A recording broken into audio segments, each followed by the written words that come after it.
Science stream છે, physics, chemistry, biology અને maths. બરાબર. બાયોલોજીનો એક આ ભાગ છે બાયોટેકનોલોજી. આ બાયોલોજી કોર્નર છે કે જુદી આપણા રોજિંદા જીવનમાં બાયોલોજીનું શું મહત્ત્વ છે એ સમજાવવાનો અહીંયા આખી આ લેબમાં પ્રયત્ન કર્યો. આપણા ડીએનએ એટલે આપણા રંગસૂત્રો તો અહીંયા જુદા જુદા પોસ્ટરો છે, એમાં બહુ ગુજરાતીમાં લખ્યું છે, તમને સમજાવવામાં પણ આવે. આ એક બુક છે.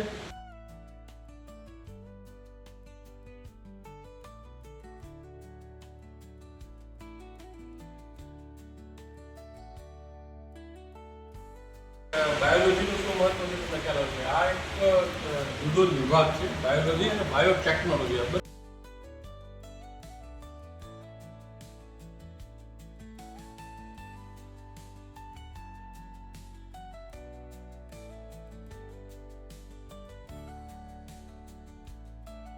આવીએ છીએ બધા પાક એ બધામાં કેમ ફેરફાર થતા ગયા, જતા જતા અંતરે ફેરફાર થયા.